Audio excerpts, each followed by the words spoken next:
हरे कृष्णा, राधे राधे। आज इस वीडियो में हम कार्तिक कृष्ण पक्ष की रमा एकादशी की पूजा विधि महत्व जानेंगे। कार्तिक मास के कृष्ण पक्ष की दिव्य एकादशी का नाम रमा एकादशी है। माता लक्ष्मी को रमा नाम से भी जाना जाता है। आपने सुना होगा विष्णु जी को रमापति भी कहते हैं। इसलिए अगर कोई व्यक्ति रमा एकादशी पर भगवान विष्णु के साथ माता लक्ष्मी की पूजा करता है तो उसे भगवान विष्णु के साथ माता लक्ष्मी का भी आशीर्वाद प्राप्त होता है।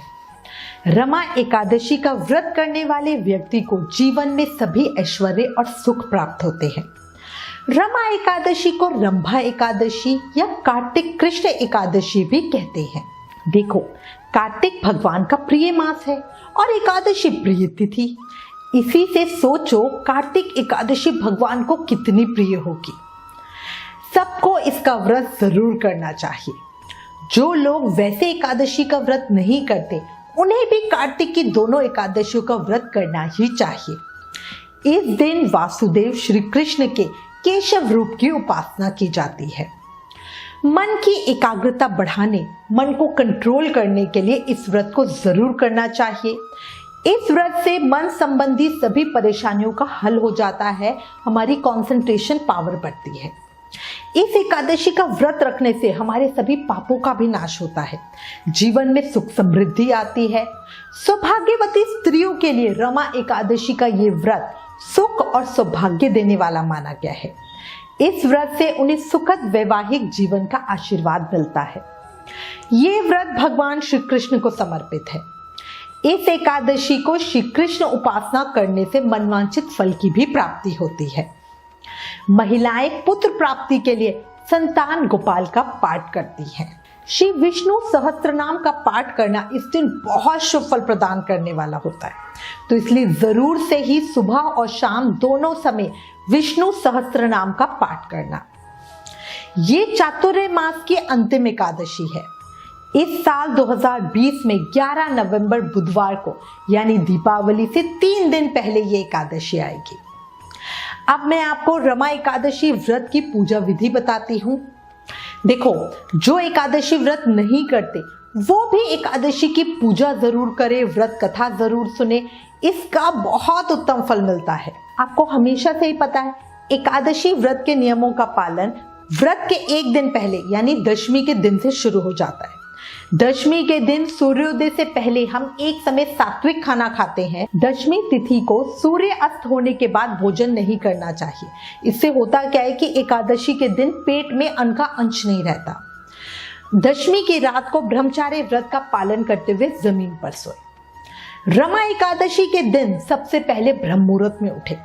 देखो, कार्तिक में वैसे ही ब्रह्म मुहूर्त में स्नान का विधान है, पर जो लोग कार्तिक स्नान नहीं कर रहे वो कम से कम एकादशी पर जरूर ब्रह्म मुहूर्त में उठकर स्नान करें। अगर किसी पवित्र नदी में स्नान कर सकते हो तो सबसे उत्तम है, पर अगर ये संभव ना हो तो घर में ही नहाने के जल में गंगा जल और थोड़े सफेद तिल मिलाकर स्नान करें। स्नान के बाद साफ स्वच्छ कपड़े पहने। पूजा में काले नीले कपड़े नहीं पहने। स्नान आदि से निवृत्त होने के बाद पूजा की तैयारी करें। अपने पूरे घर में गंगा जल के छींटे मारे। घर के मुख्य द्वार पर जो मेन गेट होगा वहां हल्दी से स्वास्तिक बनाएं। फिर भगवान सूर्य नारायण को जल अर्पित करें, उनकी पूजा करें।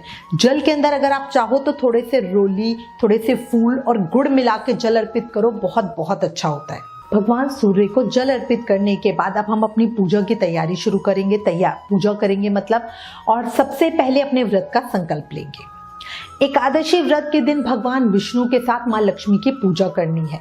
भगवान कृष्ण के केशव स्वरूप की पूजा भी जरूर करें। अगर आपके सेवित श्री विग्रह हैं, लड्डू गोपाल जी हैं, शालग्राम जी हैं या युगल सरकार है तो उनका बढ़िया पंचामृत से अभिषेक करें, उनका सुंदर श्रृंगार करें। और अगर नहीं है, आप भगवान विष्णु की फोटो की पूजा कर रहे हो तो उनकी पूजा करें। भगवान विष्णु को पंचामृत के साथ तुलसी के पत्ते जरूर अर्पित करें, बहुत अच्छा होता है। इसके बाद भगवान श्री लक्ष्मी नारायण की विधि विधान से पूजा करें। अगर आप खुद से पूजा नहीं कर सकते हो तो किसी योग्य ब्राह्मण को पूजा के लिए बुलवा ले, क्योंकि ये बहुत महान दिन है। कार्तिक की एकादशी है तो इसमें पूरे विधि विधान से ही पूजा करें।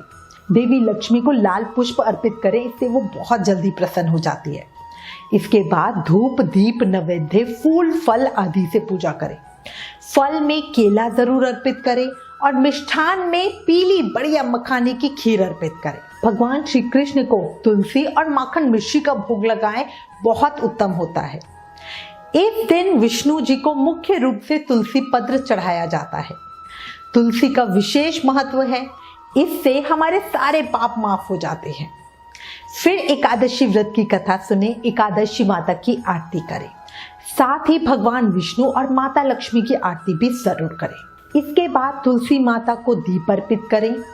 एकादशी पर तुलसी माता तोड़ी नहीं जाती, इसलिए पूजा के लिए एक दिन पहले से ही तुलसी जी को तोड़ कर रखें। पूरा दिन शुभ कर्मों में लगाएं। एकादशी बहुत महान और पवित्र दिन है, तो इसलिए पूरी कोशिश करें कि आप इस दिन कोई भी गलत काम ना करो, गलती से भी झूठ ना बोलो, कोई चुगली नहीं, क्योंकि देखो इस दिन किए हुए किसी भी शुभ कर्म का फल हमें 1000 गुना होके मिलता है और वही बुरे कर्म का फल भी हमें 1000 गुना होके मिलता है। इस दिन सुंदरकांड भजन कीर्तन करवाए, बहुत बहुत अच्छा होता है। इस दिन भागवत गीता को पढ़ना भी बहुत अच्छा माना गया है। कार्तिक को दामोदर मास कहते हैं, इसलिए भगवान दामोदर की लीला का ध्यान जरूर करें। पूजा करने के बाद अपने माथे पर सफेद चंदन जरूर लगाएं। देखो जो दीक्षित है और जो तिलक धारण करते हैं वो तो तिलक लगाएंगे, पर जो लोग तिलक धारण नहीं करते वो एकादशी पर सफेद चंदन का तिलक जरूर लगाएं। इससे हमारा मस्तिष्क शांत होता है, हमारी एकाग्रता कंसंट्रेशन बढ़ती है। जो लोग दीक्षित नहीं है वो पूरा दिन भगवान कृष्ण के मंत्र ओम नमो भगवते वासुदेवाय इस मंत्र का जप करें। रमा एकादशी पर अपनी मनोकामना पूर्ति के लिए अपनी इच्छा बताते हुए भगवान श्री कृष्ण के मंदिर में बांसुरी का दान करें। इस दिन श्री रामचरितमानस के अरण्य कांड का पाठ करना भी बहुत शुभ होता है। गौशाला में गौओं को भोजन कराने से भी कृष्ण कृपा प्राप्त होती है, इसलिए गौशाला जरूर जाए। एकादशी पर दान को सर्वोत्तम बताया गया है। देखो कार्तिक माह में दान का विशेष महत्व है और कार्तिक एकादशी पे किए गए किसी भी दान का फल हमें 1000 गुना अधिक होकर मिलता है। इसलिए इस दिन जरूर कुछ ना कुछ जो आपकी क्षमता हो उतना दान जरूर करें। आप मंदिर में कुछ पैसे दे सकते हो, गरीबों में अन्न और वस्त्र दे सकते हो, जो आपको ठीक लगे, जो आपके बजट में हो। अच्छा एक बात और आपको बताऊं, रमा एकादशी के दिन केले का फलहार लेने से हमें बंदर की योनि से मुक्ति मिलती है। इसलिए केले का भोग लगाएं, केले का प्रसाद बांटें और खुद भी केला फलहार में जरूर खाएं। जो निर्जल व्रत करते हैं वो केला नहीं खाएंगे, बाकी सब एक समय केले का फलहार जरूर लें। इस प्रकार रंभा एकादशी को व्रत कर कर भगवान श्री कृष्ण का आशीर्वाद प्राप्त करें। श्री कृष्ण गोविंद हरे मुरारे, हे नाथ नारायण वासुदेवा, इस महामंत्र को पढ़ते रहें, गाते रहें, ये भी बहुत कल्याणकारी है। इसके साथ ही श्री हरि और माँ लक्ष्मी की कृपा भी प्राप्त होगी। शाम के समय पूजा जरूर करें, तो अगर आप कर सकते हैं तो विष्णु सहस्त्र नाम का पाठ दोबारा से शाम को भी करें। तुलसा महारानी के समक्ष दीप प्रज्वलित जरूर करें। रात को आकाश में चंद्र उदय होने के बाद भगवान विष्णु के निमित्त दीपदान करें। अगर पूरा दिन बिना खाए रह सकते हो तो बहुत ही अच्छा, वरना रात को दीपदान करने के बाद एक समय फलाहार कर सकते हैं। फलाहार का मतलब हो गया कुटू सिंगाड़े के आटे से बना खाना। याद रखना एकादशी पर समक के चावल नहीं खाए जाते हैं। बहुत लोग कहते हैं हम समक के चावल की खीर बना लें, नहीं, हम एकादशी पर भी वो नहीं खाते। एकादशी के दिन रात्रि में सोने का विधान नहीं है। कहा जाता है कि एकादशी का पूर्ण फल प्राप्त करने के लिए रात्रि में जागरण करें और भजन कीर्तन वगैरह करें। तो आप चाहें तो मोबाइल पे कथाएं सुन सकते हैं, मोबाइल पे ही भजन कीर्तन कर सकते हैं, क्योंकि अब ग्रुप्स बनाना मुश्किल होता है लॉकडाउन के मतलब ये कोरोना वायरस के चलते हुए। तो आप देख लीजिएगा, जितना कर सकते हो उतना करना, ताकि हमें ज़्यादा से ज़्यादा फल मिले। पद्म पुराण के अनुसार व्रत के अगले दिन यानी द्वादशी के दिन भगवान का पूजन करके ब्राह्मण को भोजन और दान दे। स्पेशली है ना, कपड़े, जूते और छाता देने का विधान बताया गया है, बहुत बहुत उत्तम होता है। और उसके बाद आप भी भोजन ग्रहण करके अपना व्रत खोल सकते हैं। एक और चीज मैं बताऊंगी, रमा एकादशी के अगले दिन द्वादशी को गोवस द्वादशी या बचवारस है। इस दिन गौ और बछड़े की पूजा का विधान है। कई जगह पर है ना, गौवश द्वादशी भाद्रपद माह के कृष्ण पक्ष की द्वादशी तिथि को मनाई जाती है। जैसे हमारे घर में भी भादों में बनाते हैं, पर हम कार्तिक में भी द्वादशी को गाय की पूजा जरूर करते हैं। द्वादशी को गाय के दूध से बने खाद्य पदार्थों का प्रयोग नहीं किया जाता, भैंस या बकरी के दूध का प्रयोग करें। पद्म पुराण के अनुसार रमा एकादशी व्रत कामधेनु और चिंतामणि के समान फल देता है। इसे करने से व्रती अपने सभी पापों का नाश करते हुए भगवान विष्णु का धाम प्राप्त करते हैं। मृत्यु के बाद उसे मोक्ष की प्राप्ति होती है।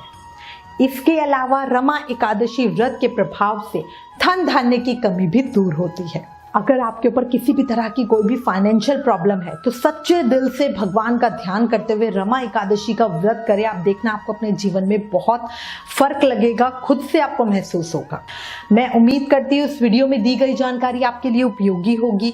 इससे रिलेटेड अगर आपके पास कोई भी कमेंट्स या सजेशन है तो प्लीज हमें लिखना। ज्ञान बांटने से बढ़ता है, इसलिए इस वीडियो को ज्यादा से ज्यादा शेयर करना। Please like, share and subscribe. Thank you. Hare Krishna.